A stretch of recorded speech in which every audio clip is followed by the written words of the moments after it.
जय हो पतित पावन वैष्णव भगवान। ऋषि, आप अमेठी से संत भगवान पधारे हैं। आप जय जय श्री। आओ आप महाराज, उत्तराखंड से आए हैं हमारे ऋषि। आप आइए विराज। और वृंदावन धाम से हैं हमारे ऋषि विराज। आओ भाग्य आज तो। महर्षि, आप राधा कुंड से हैं। हाँ, लाडली जो बरस रही हैं विराजिए अपने महर्षि, जनों के विराजिए। दर्शन करवा रही हैं। आओ महाराज जी, आसन पे विराजमान हो, आसन पे बैठे एवं संत भगवान को धारण करो एक तरफ से।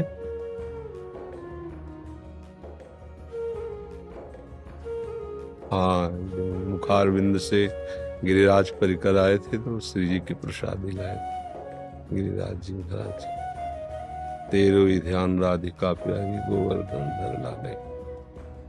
महाराज जी को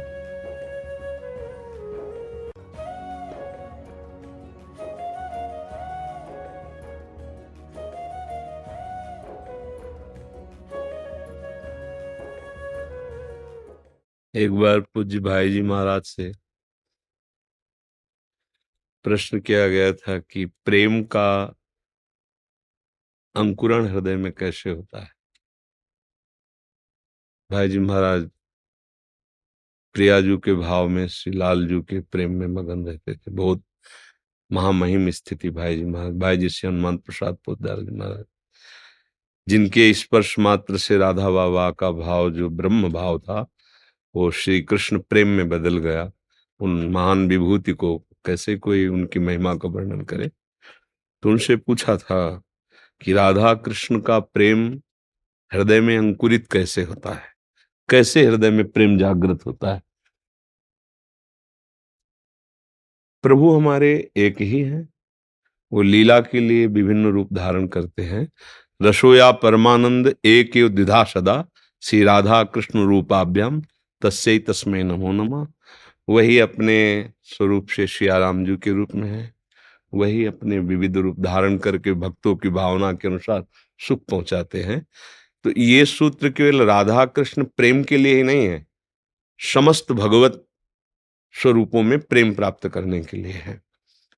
भाई जी महाराज ने कहा, शांतिरव्यर्थ कालत्वम विरक्तिर्मान शून्यता आशाबंधा समुत्कंठा नाम गाने सदा रुचि आसक्तिस्तद गुणाख्याने प्रीतिस्तद वसति स्थले इत्यादेनुभावाश्यात् श्यूत भावांकुरः जना। उस जन के हृदय में प्रेम अंकुर उदय हो जाता है जो ऐसे लक्षणों वाला होता है या ऐसे लक्षण स्वीकार कर लिए जाते हैं।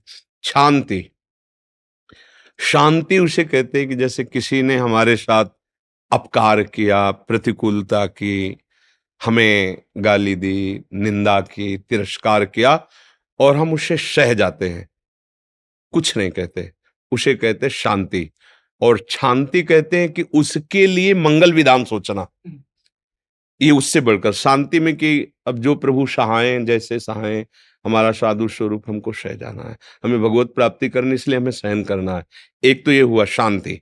और एक जो शांति शब्द है प्रेम प्राप्ति के लिए, इसमें जिसने हमको गाली दी, हमें पीटा, हमें अपमानित किया, तिरस्कार किया, उसका मंगल मनाना। उसका करत जे अनसहन निंदक तीनों पे अनुग्रह करियो। हमारे हरि, हमारी प्रिया जो तुम पर कृपालु हो, तुम्हें कभी किसी भी तरह का दुख न पहुंचे, तुम आनंदित रहो। जिसने मारा, जिसने अपमानित किया, जिसने हमारी निंदा की, शांति, ये पहला लक्षण है जो भगवत प्रेम प्राप्त करना चाहता है अपने आराध्य देव में। और दूसरा है अव्यर्थ कालत्वम। हमारा एक एक क्षण भी प्रिया प्रीतम के सिवा और कहीं नहीं व्यतीत होना चाहिए, अपने आराध्य देव के सिवा कहीं नहीं।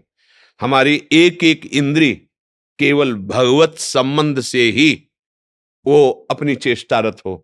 नेत्रों का देखना, श्रवणेन्द्रिय का सुनना, आदि आदि जो हमारी 5 कर्मेंद्रियां, 5 ज्ञानेन्द्रियां, अंतःकरण चतुष्टय है, इनके द्वारा केवल आराध्य देव संबंधी।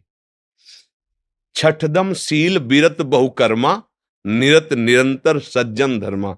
भगवान श्री राम ने छठवीं भक्ति का स्वरूप बताया है कि विरत बहुकर्मा, जिन कर्मों में भगवत विस्मरण हो जाता है, प्रपंच की वृद्धि होती है, भोगों में सत्यत्व बुद्धि होती है, प्रेम प्राप्ति के उपासक को उन कर्मों से विरति हो जाना चाहिए, उन कर्मों में, क्योंकि सो सब कर्म धर्म जर जाऊ जहां न राम पद पंकज भाऊ। तो व्यर्थ वाले कार्य, भगवत विस्मरण कराने वाले व्यक्ति वस्तु स्थान का संयोग, इससे बचना। दूसरा नंबर है हमारा समय केवल प्रभु के चिंतन में, मनन में, प्रभु की प्रसन्नता के लिए प्रीत्यर्थ कर्म में, श्री कृष्ण अनुकूलेन प्रतिकूलस्य वर्जनम, तो हमारा समय सार्थक हुआ। एक एक श्वास, एक एक मिनट हम बिके हुए हैं, हम स्वतंत्र नहीं हैं कि हमें जो मन आएगा देख लेंगे, जो मन आएगा सुन लेंगे, जो मन आएगा खा लेंगे, नहीं, हम बिके हुए दास हैं।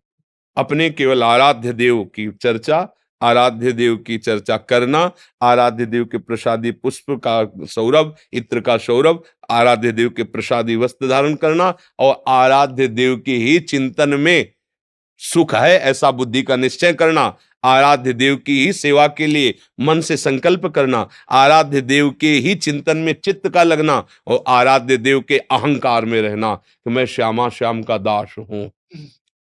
गोस्वामी जी कह रहे हैं अस अभिमान जाय जन भोरे, मैं सेवक रघुपति पति मोरे। सियाराम मेरे स्वामी, ऐसा अभिमान कभी हमारे हृदय में भूल करके भी ना विस्मरण हो, हर समय अभिमान बना रहे मैं श्यामा श्याम का हूं।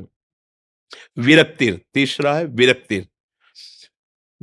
त्याग कहते हैं कि हमारे अंदर भोग की वासना तो है पर हम भोगेंगे नहीं क्योंकि हमारे मार्ग में बाधक है। वैराग्य उसे कहते हैं भोगने की इच्छा ही ना रहना, ये त्याग से श्रेष्ठ है वैराग्य।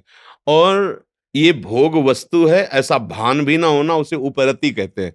तो वैराग्य की तीन भूमिकाएं बताई गई, त्याग, वैराग्य और उपरति। उपरति सिद्ध महापुरुष की स्थिति होती है, नहीं स्वात्मा रामम विषय मृग तृष्णाम भ्रमयति, उसमें स्फुरण ही नहीं होता भोग वासना का। लेकिन जो अपने लोग, जहां हमें प्रेम मार्ग में पहुंचना है, तो भोग वस्तुओं के सानिध्य में भी भोगने की इच्छा न रहना, ये बहुत अच्छी स्थिति मानी जाती है। लेकिन अपने को पहले इस स्थिति पर ध्यान देना है कि भोगने की इच्छाएं तो हैं पर हम भोगेंगे नहीं, प्रभु के लिए सारे सुखों का त्याग करना, ये यहां से शुद्ध वैराग्य का प्रादुर्भाव होता है। तो विरक्ति। फिर चौथा है मान शून्यता। जब हम सहनशील होते हैं, जब हम भगवत परायण होते हैं, जब हमारे अंदर किसी बात की रति नहीं रहती, तो एक चोर होता है जो बलवान होने लगता है जिसे हम जान नहीं पाते, अहम। वो सम्मान चाहने लगता है कि मैं त्यागी हूं, मैं बैरागी हूं, मैं भजनानंदी हूं। भगवत मार्ग तुमने ऐसा वैसा समझ रखा है क्या? अपना मान थोड़ा प्रिय लगने लगता है, ये भारी जहर है। अमानिना मान देन, लेकिन उस समय फिर गलती होने लगती है, मान लेने की भावना आ जाती है। सबहि मान प्रद और आप अमानी, ये प्रेम प्राप्ति का लक्षण है। लेकिन भूल हो जाती है, हम अपने में कुछ सद्गुण और योग्यता तप भजन आदि मान करके अपने इष्ट स्वरूपों से सम्मान प्राप्ति पर हर्ष प्राप्त करने लगते हैं, जो हमारे लिए जहर का काम करेगा, भगवत प्राप्ति भगवत प्रेम में भारी बाधा बन जाएगा। श्रीपाद प्रबोधानंद जी महाराज, सम्मानम कल्याति घोर गरलम नीचापमानम सुधा, श्री राधा मुरलीधरो बज सके वृंदावन मां त्यज। ये सम्मान बहुत बड़ा विष है हमारे साधु मार्ग में। मिलेगा क्योंकि सर्वलोक महेश्वर प्रभु की आप आराधना करते हैं तो मिलेगा, लेकिन हमको ये विवेक से देखना है कि ये मेरे लिए नहीं है। मान लो तिलक, कंठी, जो भी इसमें सद्गुण आए हैं वो मेरे आराध्य देव गुरुदेव के आए हुए हैं ना, तो उनका नमस्कार हो रहा है। हम तो तुच्छ दास हैं अपने गुरुदेव के, अपने आराध्य देव के। तो कोई भी हमें नमस्कार करती मुद्रा में दिखाई दे तो यहाँ हमारे आराध्य देव विराजमान है और ये सब सदगुरुदेव प्रदत्त है, तो सदगुरुदेव और आराध्य देव का हो रहा है। अपने में कभी सद्गुण का आरोप न कर ले। तो अमानिना, मान रहित, मान शून्यता। मान शून्यता ऐसी कि तनिक भी हृदय में गुदगुदी नहीं होनी चाहिए, भारी प्रशंसा, भारी यश, भारी सम्मान। तो उसका परिणाम क्या होगा कि भारी अपमान पर भी आपको किंचित दुख नहीं होगा। तो आप प्रभु के प्रेम के योग्य हृदय वाले बन रहे हैं, जिसमें ये क्षणे रुष्टा क्षणे तुष्टा, वो प्रेम जैसे महान गरिष्ठ पदार्थ को नहीं पचाना आता उस हृदय को, इसीलिए हृदय को मजबूत करना होता है। मान शून्यता, मान शून्यता बहुत।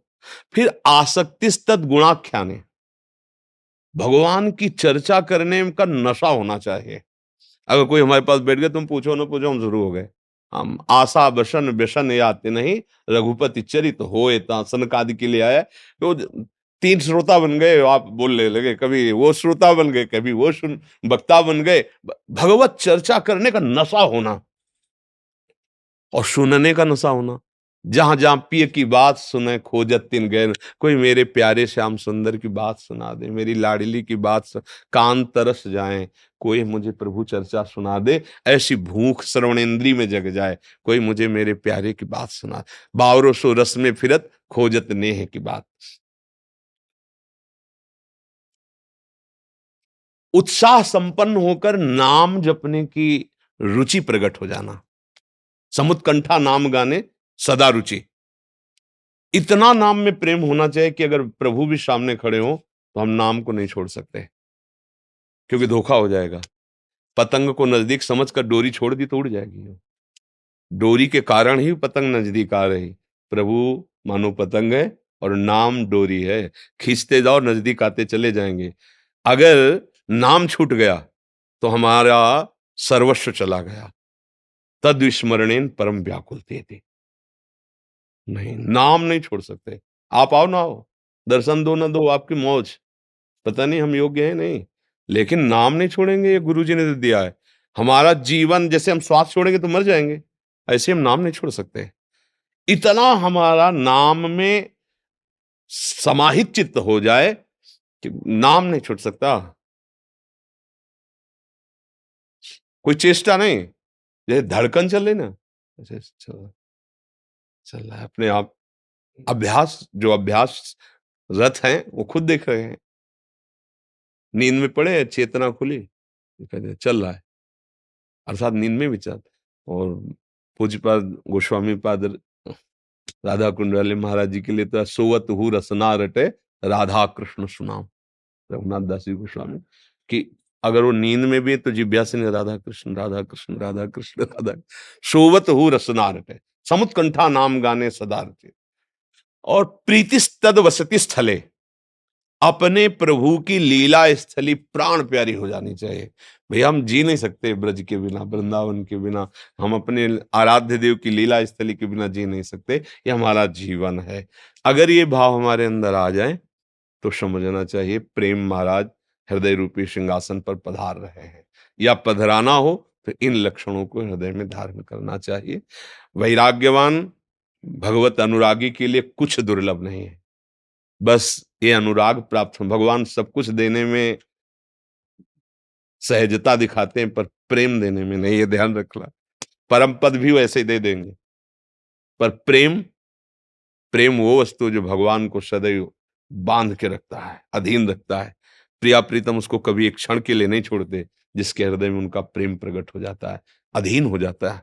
वो तत्व जो अजीत है उसको जीत लेता है प्रेमी। भक्ताधीन मना, गोपाल शास्त्र नाम में आता है, भक्ताधीन मना पूज्य, भक्त के अधीन हो जाते हैं। ये प्रेम हमें गुरु जी देते हैं। जो मंत्र है, जो नाम है, जो उनके चरणों का आश्रय है, उससे जब हमारा देहाभिमान गलित होता है और मंत्र से अधीन होकर के आराध्य देव हृदय में झलक देते हैं, फिर अनुराग से हृदय द्रवित हो जाता है।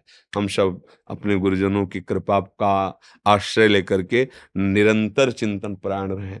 धोखेबाज ये माया कभी भी हमको आकर्षित कर सकती है। अगर नाम छूटा, मंत्र छूटा, गुरु आश्रय छूटा, तो कोई ऐसा बलवान पैदा ही नहीं हुआ कि माया को परास्त कर दे। क्योंकि भगवान के जैसे अंश हमें, तो ऐसे ही भगवान की मोहिनी माया है, मम माया दुरत्यया। तो गुरुदेव के चरणों का आश्रय, ये हम हरि चरणों का आश्रय नहीं बोल रहे, गुरुदेव के चरणों का आश्रय और गुरुदेव प्रदत्त नाम मंत्र और उनकी आज्ञा के अनुसार उपासना, तो हरि को पकड़ना नहीं पड़ेगा, वो आपको पकड़ लेंगे। और जिसने गुरुदेव की अवहेलना कर दी, गुरुदेव प्रदत्त साधन की उपेक्षा कर ली, वो कुछ भी करके देख ले, ये नटनागर चतुर शिरोमणि हाथ आने वाले नहीं। पक्की बात। ये कोई हाथ में इनको पकड़ ले तप, आज तक किसी का ऐसा नहीं कि खरीद ले भगवान को। ऐसा कोई भी भजनानंदी नहीं कि भगवान को खरीद ले। अगर कुछ होता है तो गुरु प्रदत्त नाम मंत्र और कृपा से होता है। इसलिए सब सिद्धांत गुरु कृपा पे टिके हुए हैं। मोक्ष मूलम गुरु कृपा, गुरु कृपा ही केवलम परम मंगलम। गुरु कृपा, ये अहंकार साधना से नष्ट नहीं होता, ये केवल गुरु के रौंदने से नष्ट होता है, अन्यथा नहीं। बिल्कुल आप अच्छे से समझ लो, बहुत अनुभूत बात कह रहे हैं। सब कुछ करने पर ये जो संस्कृति का मूल है अहंकार, ये पुष्ट होता रहता है। मैं जितेंद्री, मैं बाल ब्रह्मचारी, मैं। गुरु कृपा इसको रौंद देती है, इसको मिटा देती है। तब लगता है गुरु कृपा से ये हुआ। भैया हम तो बहुत नीच अदम हैं, अगर कुछ भी है तो मेरे गुरुदेव ने कृपा की और मुझे ऐसे दलदल से, प्रपंच से ऐसे उबारा है, उठाया उन्होंने अपनी गोद में, बस। अब वो प्रेम मार्ग में, और जहां कहीं थोड़ा सा भी, इतना भी अपना बल होता है, वहां प्रेम महाराज नहीं आते और सब कुछ मिल जाएगा, मान सकते हैं। ब्रह्मलोक मिल जाएगा आपको, हो सकता है कि मोक्ष भी मिल जाए, पर हम प्रेम की बात कहते हैं। इसमें तो धज्जियां उड़ जाती है अहंकार की, जब बिल्कुल मतलब एक कण भी कठोरता नहीं रह जाती है हम में, वो एकदम द्रवित होकर के। तो यही दरबार दीन को आदर रीत सदा चले आई, ये प्रेम महाराज प्रकट हो जाते हैं। और सब संतों के चरणों में प्रणाम। ये जो कुछ भी तो आप संतों की जूठन ही है, ये महापुरुषों से, शास्त्रों से जो हमने सुना, जो पढ़ा, और जो गुरुदेव की कृपा से वो आपका। तो इसलिए अगर हम इन वचनों को अपने हृदय में धारण करें तो हमें भगवत प्रेम प्राप्त हो जाए। चूकना नहीं है। बहुत रमणीय माया वाटिकाएं सामने लाएगी, रमणीय रमणीय। जा तो रहे भाई हो, भगवान तो मिल ही जाएंगे, थोड़ा विश्राम कर लो। पर हनुमान जी वाली बात ध्यान रखना, राम काज कीन्हे बिनु मोहि कहा। बीच में मैनाक प्रकट हुआ ना, थोड़ा राम काज कीन्हे बिनु मोहि कहा। जब तक नेत्रों से भरकर अपने आराध्य देव का साक्षात्कार नहीं कर लेते, मनोरंजन खत्म। विषय भोग निद्रा हंसी जगत प्रीति बहुबात नहीं। मरना अच्छा है लेकिन विषय सेवन करना अच्छा नहीं। जितने से प्राण पोषण होगा, जितने से भगवत स्मरण होगा, हमारा जीवन वही होगा। अन्यथा जीवन का अंत अच्छा, लेकिन ऐसा जीवन नहीं जो आराध्य देव से विपरीत दिशा की तरफ मुझे ले जाए। ऐसी निष्ठा, देखो ये जो संत वेश है, बहुत बड़े बलवानों का काम है। मतलब ऐसा सूरवीर त्रिभुवन में नहीं जैसा संत जन होते हैं। क्यों? सूरवीर बाहर की लड़ाई लड़ करके बाहर के घाव सहता है, और संत हर समय अंदर के घाव सहता है। काम क्रोध लोभ मोह मद मत्सर जो फिसले संसार में पड़े, वो क्या जाने पीड़ा। वो अपने लोगों को पता चली है ना कि कैसे काम सताता है, क्या वो दुर्दशा करता है, क्या वो अंदर से आग पैदा करता है, और रो रो करके कैसे मना मना कर आराध्य देव से उसको शांत किया जाता है। ये विषयी जन तो क्या जले, भूख लगी तो भोजन पा लिया, देखना लगा तो देख लिया, छूना लगा तो छू लिया, लेकिन सबको शासन में लेकर के जलते हुए भगवान के मार्ग में, तभी भगवान उसको हृदय से लगाते, उसे परम शीतलता प्रदान करते।